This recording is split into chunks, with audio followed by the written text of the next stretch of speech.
Can't remember where I was going with that. I'm going to be honest with you. Most of the time when I'm doing these, and this is something I need to get better at as a host, I'm not even listening to anything. All I'm doing is thinking about what should I ask next. So I don't know where you were either. Great.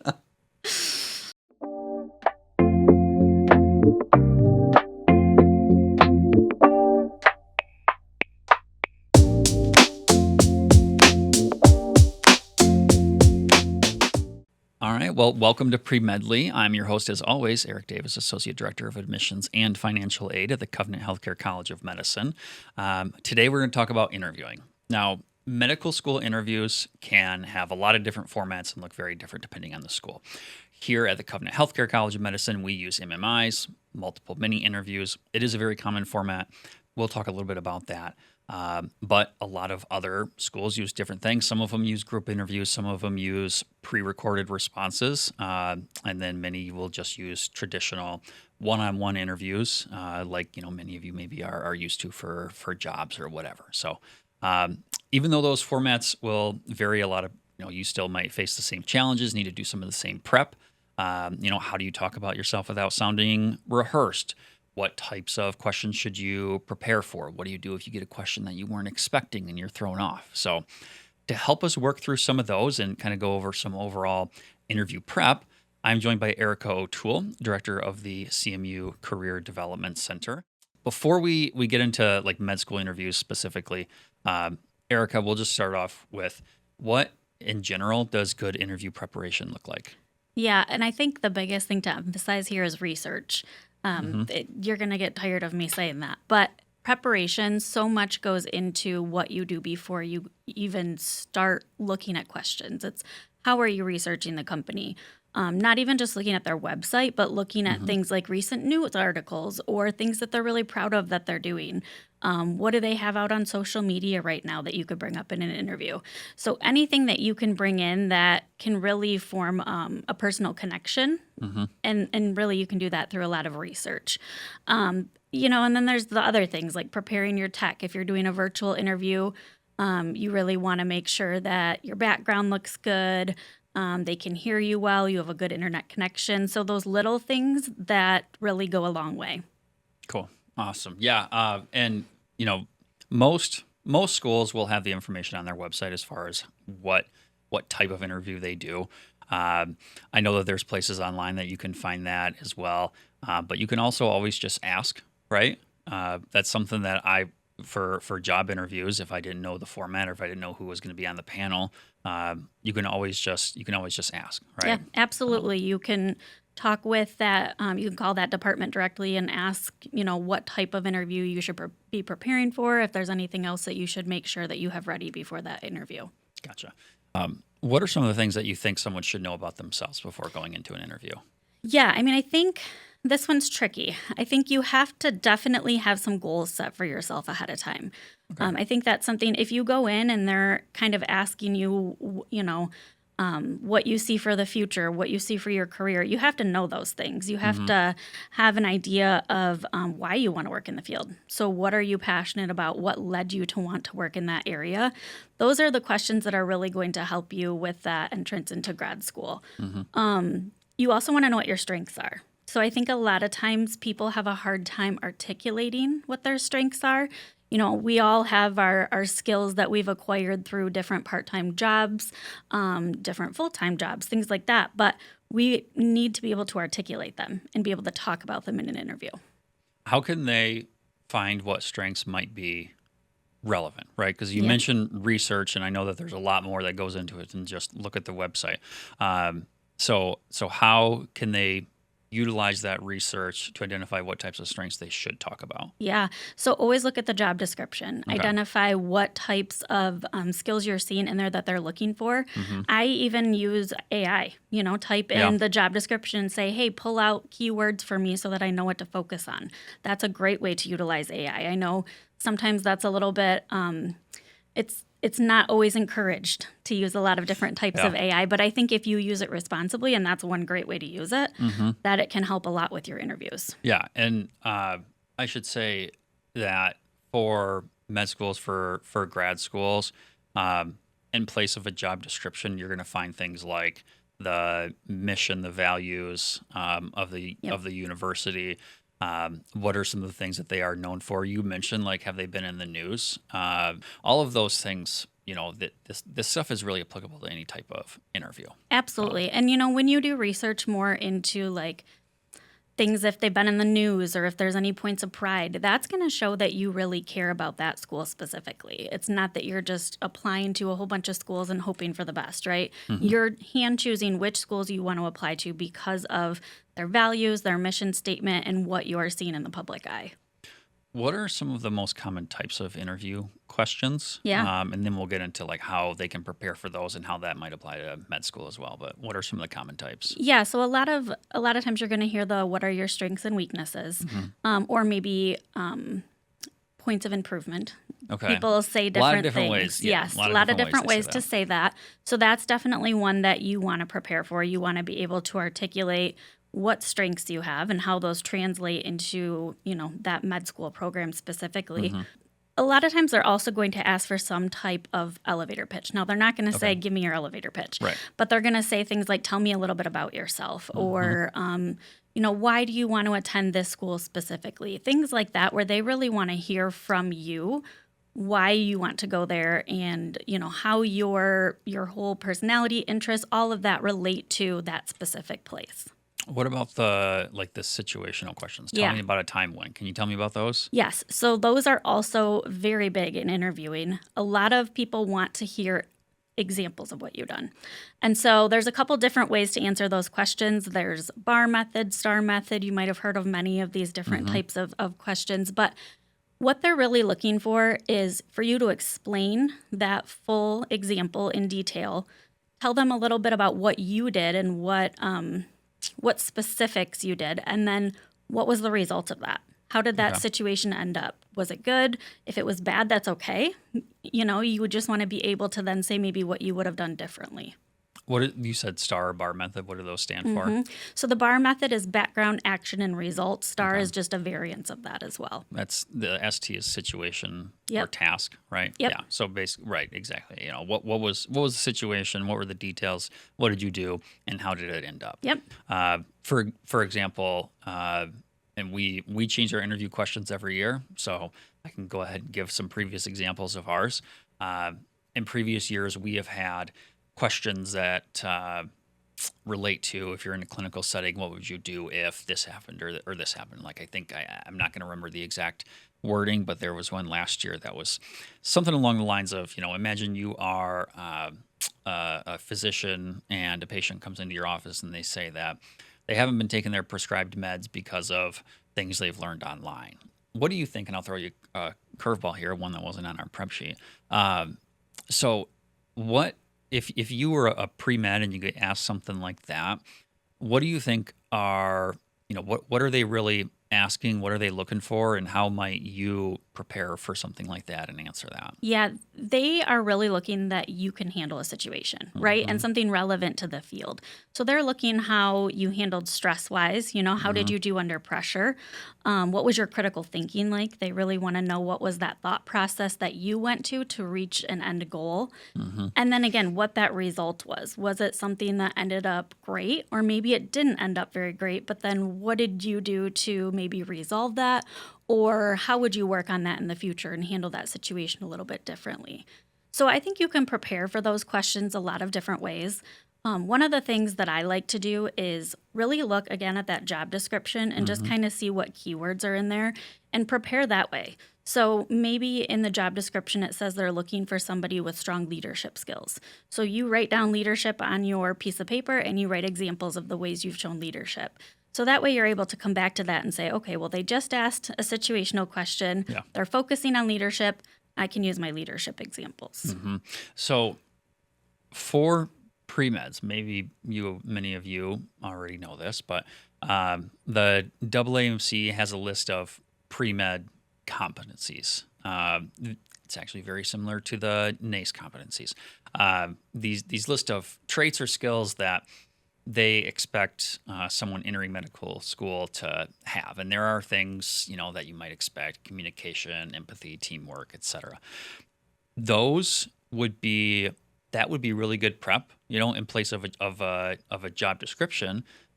This is a national organization of medical schools that have put together these list of things that are like, these are things we expect med students to be competent in. That is basically a job description, right? That is Absolutely. saying this is what you should be able to do as an entering med student. I know one thing that I would do whenever I had a job interview is I would go through the whole job description and think to myself, if they ask a question that relates to this responsibility or, this qualification or whatever, what kind of a story, what kind of, what can I talk about? What strength, what experience do I have that would show that I meet that qualification, or I can do something, I've done something related to that, right? So I, like I said a minute ago, I kind of gave Erica a question that I didn't have on the prep sheet. How would an applicant handle a question that they were absolutely not at all prepared for? Yeah. And then moving forward through the rest of the interview, like how do they handle kind of being thrown off like that? Yeah, I think the biggest thing is don't panic. Yeah. It's easy when you get a question and A you're lot not, easier said than done. yeah, right? it is. But you get that question that you weren't expecting or that you really have no idea. And the first thing you do is panic. So trying to make sure that you calm your nerves a little bit. You can also say, that's a great question. Let me take a minute to think about that. Take a deep breath, think it through a little bit. How can I apply something different? I think you have to think outside the box when that happens, right? Yeah. So maybe they ask you a question and you don't have a specific example. That's okay. Come up with a different example that maybe shows that skill in a different way, even if it's not directly related. Now, if you completely can't answer the question, again, it's all about how you handle yourself professionally. They're looking at, okay, so maybe they didn't answer the question perfectly, but they kept their composure. They were able to still speak on different things. And so that's what it's really all about, is showing your professionalism regardless. Yeah. In any job, but especially as a doctor, situations are going to come up that you didn't expect. So that was something that when I was a career advisor in the Career Development Center before I worked in med school admissions, I would tell students the same thing. Like sometimes the question is supposed to throw you off, and then how do you compose yourself and how do you handle yourself the rest of the interview? I think our questions, we're not trying to throw you off, but it does happen sometimes. It matters how you handle those situations that you weren't prepared for, and how do you keep your composure. So Absolutely. I think that's really important. How can an applicant prepare a story bank or a list of examples of things that they think maybe they're going to ask me about this, so I want to be able to tell this story? How can they do that without sounding overly rehearsed? Yeah, so I think the best way to do that is kind of like what we already talked about. So prepare by skill set. Okay. So not just going through and, again, just kind of adding random interview questions and answering those word for word. Some people will sit there like they do for studying and just write it over and over and over, so it's ingrained in their head. But that's really not what you want to do for an interview, because you want it to sound natural. You want it to sound like you're walking them through a process without sounding like a robot. So what I always tell people to do is have those notes, again, of those different skills that you want to make sure you touch on. Major achievements you want to touch on that you've had in your career, maybe some things that you're working on currently or something you're proud of. And then that's where you add little examples under each one. So that way it can spark that in your head. So instead of memorizing full scripts, you're memorizing that example goes with that skill, or that example goes with that goal, and more associating them with those type of things. Yeah. You mentioned having notes. Is it okay to bring things to an interview? Absolutely. I highly suggest it, especially when they're going to ask you those questions at the end. Do you have any questions for us? It looks a lot better, and it makes you look very prepared to say, oh, actually, I do have a couple questions. Let me refer to my notes. Pull out your notes, and you have questions for them. I also think, though, that it's really great to have examples written down of those skills and things you want to make sure you talk about, because We all get nervous, right? Mm-hmm. A lot of times it's very easy that when we're nervous, we forget to talk about all the great things we've done, right? Yeah. And I know from my personal experience preparing for my own interview, there was multiple things that I knew I wanted to talk about, but when you're in the heat of the moment and you're getting questions, you completely forgot everything you've done. Mm-hmm. So I think that's important too, is have a list of achievements and just be able to go through those when they ask you different questions for examples. Yeah, I like that a lot because that's another thing that I always did preparing for job interviews, and this definitely can apply to, at med school, MMIs, med school one-on-ones, really any type of interview. Is in addition to preparing the questions I want to ask and all of that, and we'll talk about that in a minute. I would have a list of things, whether it's experiences, examples, strengths, whatever, that I would basically tell myself, if given the opportunity, I want them to know this about me. Then at the end of the interview, I could tell myself, when I had the chance, I told them what I wanted them to know about me. Anything, maybe there's some things that I forgot, maybe, but for the most part, if I didn't get the chance and I didn't get to talk about those things, but I left it all on the field, I guess, to use a sports metaphor, right? Absolutely. And then I ask questions at the end too. So I want to ask you about how people can prepare questions to ask, but I do want to mention really quick, because where we started here was asking if it was okay to bring notes. I get asked this a lot. Is it okay that I have notes with me? First of all, our interviews are 100% virtual, and I think most of your med school interviewers are going to be. So unless they explicitly say you are not allowed to use notes, which would be weird. Maybe some schools do that, but I doubt it. But I could be wrong. I don't know. They're probably not even going to know if you have notes off to the side. Even if it is obvious, if you're like checking things, whatever, I think that's okay. All right. Now, one thing about our format, and we use MMIs, again, multiple mini interviews. So part of our interview is you are presented with a scenario on the screen, and you have 3 minutes to think about that scenario, how you would answer it. One thing that I would not recommend doing is taking that question and dropping it into ChatGPT and then reading that answer off. Okay, I have seen notes in previous years of assessors who say it very much looked like this person was reading off of a screen. Okay, that is not the same thing as preparing a list of stories, preparing a list of examples or strengths or whatever, and having some notes. Okay, that I think it's going to be very obvious. We talked about sounding natural and preparing things without sounding rehearsed. It's going to be really obvious if you are, if you get stuck on something and you say, give me 1 second, I need to think about this.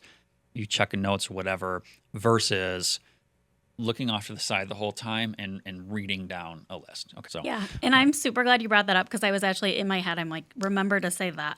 Okay, good. Because we have seen that so many times where Yeah. even during a mock interview, a student's on their side screen asking ChatGPT and then reading it, right? And I mean, even if they're not directly looking at it, what they're doing right away. Yeah. So it's very different to have notes and show that you prepared and have to refer back to the notes than it is to just look right at ChatGPT. Whether it's for grad school or a job or anything, how can someone prepare a good list of questions to ask? Let me start with this. Should they ask questions? Absolutely. Yes, you should. Okay. Please. Now that we've got that out of the way, Yes. how can they prepare and find a list of questions that they should ask at the end of an interview? Yeah. So again, use the internet. Use the internet. Yeah. Pretty simple. But utilize your resources. There's tons of questions out there that people have asked in previous interviews. Don't reinvent the wheel. If there's something that you're very curious about and you cannot find it in a question, then yes, write your own question there. But for the most part, you can find really great lists out there. In fact, before this, researched top questions to ask a med school. And so these are the Nice. 3 that I came up with.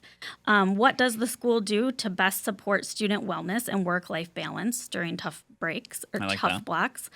What do you think makes the student culture here unique compared to other medical schools? Because then you're asking for yourself too, right? I think that's what's important about these questions is sometimes it's like, how can I impress them with the question? But you're interviewing them too. You really Yes. want to actually know things out of these questions. Yes. So asking about their culture and the environment of the med school is really important. And then what advice do you have for an incoming student to make sure they succeed in their first year? So I think those would be some good examples of questions to ask med schools. And I just Googled this and I Yeah. found a list. If you are fortunate enough to be in a position where you have more than one option, maybe you get multiple job offers or you get into multiple schools, you are going to wish, if you didn't, you're going to wish that you took the opportunity to ask the people there about things like culture and how they support you, and all some of those questions that Erica mentioned, because you want to pick the school that's the best fit for you. You want to pick a job that you feel like is gonna fit with you. You're going to excel in. You're going to have the support you need in that job or in that school.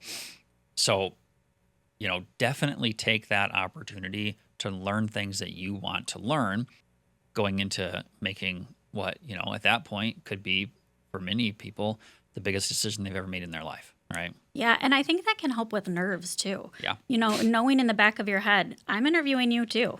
Yes. Like we're both people. I'm trying to decide if this is a good fit for me just as much as you're trying to decide if I'm a good fit for the school. So keeping that in the back of your mind does help calm those nerves a little bit as well. We're both people. You said that. I'm glad you. Most of the time, that's going to be true.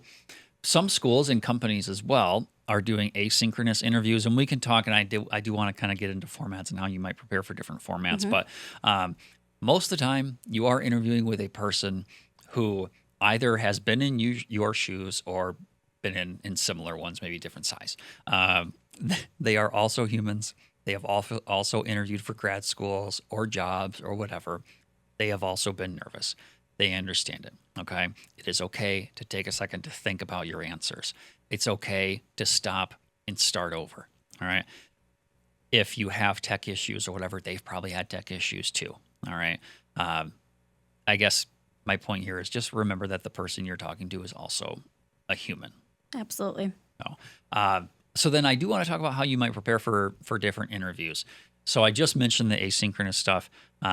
Can you tell me about that? And then, how someone might prepare or go about doing that type of an interview? Yeah, for asynchronous specifically. Yes. Yeah, like the asynchronous recorded ones. Yeah. Yeah, so those are becoming more popular, and I can't speak to med school interviews as much just Some because schools do. I don't know how Yeah. much, but I know it is something because the interview platform that we use, we don't use this feature, but they have the capability to do it. So I know some schools do utilize that. Okay. So, couple things with this. I mean, just like you would prepare for any interview, still do your research. You want to make sure that you have notes ready. And then I think the biggest thing on a lot of these, because most of them have time limits or the amount of times you can record. Yeah. And so the biggest thing is to really make sure you're prepping ahead of time and you're practicing in that amount of time. Yeah. Because it can be really hard to keep an example at 1 minute exactly or under 1 minute. And if you go over, it looks like you didn't prepare. It's really important that you look at the camera. I always have a really hard time with that. I want to look at the person, not the camera. Yes, because the camera, your webcam, and eye level on the screen, if you're looking at the person, that can be different. Looking into your camera is what's going to appear as eye contact. Absolutely. And it's really important that you prepare your surroundings too. Yeah. Be aware of what's behind you. I can't tell you how many interviews I've done where afterwards I thought, man, all I could see was their closet with clothes everywhere, right? Yeah. Or just little things like that. So it's important that you prepare for that, whether you maybe rent a room in the library or with the Career Development Center. Yep. That is something that students can do. And then that way you know that your surroundings look professional. You don't have to worry about distractions. That's a huge thing. You don't want a cat running across the keyboard in the middle of your interview. So it's important that you still prepare those surroundings just as much as you're preparing for those actual interview questions. Another thing that I would tell applicants a lot is when you're doing a virtual interview, maybe you don't have to prepare as much, because you don't have to wear pants, I guess. But you are still responsible for the setting around you. Make sure that there are no visual or audio distractions, because you don't want to be distracted yourself while you're giving an answer and be thrown off, and you don't want them to be distracted from the answers that you're giving. And I think it's important too, because I know you mentioned you don't have to worry about wearing your dress pants, things like that. I think it's important that you do dress up for it, because even though they can't see, they're only seeing your chest up. It makes you feel more professional when you're dressed professionally. It gives you more confidence. So Erica is a pants wearer. I am wearing pants right now, to be clear. But for a job interview virtually, I'm probably more someone who is going to wear gym shorts. But see, and for me, I gotta have that professional dress on to feel professional. Yeah. So I think you want to be comfortable. Yeah, comfortable absolutely. Physically definitely helps your mental state. Yes, absolutely. What about group interviews where there is more than one applicant? Yeah. Is that something that you have some advice for as well? Yeah, to prepare for those, I think the biggest thing, and I tell people this not only with group interviews, but also if you're doing an interview over dinner, it's kind of the same with etiquette. Yeah. The goal is not to completely outshine everyone by talking the whole time. Okay, so you don't want to be answering every single question first and being the person that interrupts somebody else to continue with your answer. You want to be the person that brings people into discussion. And so I think it's a little harder to do when you're doing an interview per se. It's a little easier over dinner, but what's really important is that you're acknowledging it's a group interview. It's not just you there, and you want to make sure you're remaining professional with the rest of the other candidates. Yeah, and that's something that we do. So I mentioned the MMIs. Our applicants will also go through 3 different group scenarios in groups of 4, and there's an assessor in the room, the virtual room as well, that's assessing how they, work together. And that's some of the things that I see in notes and comments and stuff that pop up a lot are exactly what Erica mentioned.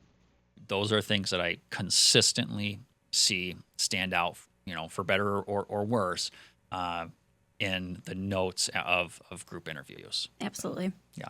So I feel like we've talked about a lot of things and we've kind of jumped all over, and that's fine. Anyone that's watched or listened to one of our episodes before know that that's kind of what we do. But is there anything that maybe we haven't hit on that you definitely want someone to know for any type of interview, or any, parting piece of advice that if someone takes away 1 or 2 things from this episode, you want them to know? Yeah, I think for me, the biggest one that I especially encourage with our younger students that maybe haven't done a ton of interviews before is, again, they're interviewing you, but you're interviewing them just as much.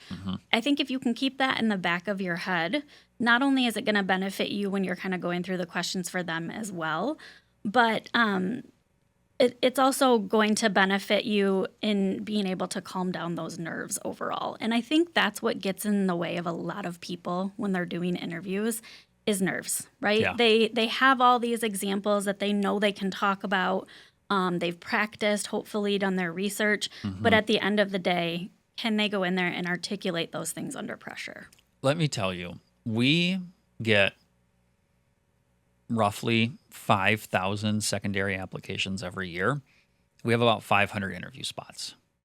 Just by making it to the interview, you are in, roughly the top 10% of our applicants. Okay. By getting an interview, they see something in you that tells them this is someone that could possibly fit into here to our school, or this is someone that could possibly excel and do this job. All right. The imposter syndrome comes for everyone, but you've made it that far for a reason. So absolutely. Try to give yourself some good positive talk. stand in some power poses, listen to whatever song gets you excited and fired up, and Wear pants or not. yeah. Whatever's going to make you feel good. So, yeah. All right, cool. Well, I think they got a lot of good advice. Yeah, absolutely. So, all right. Thanks, Erica. Yeah, thank you. Thanks, everyone.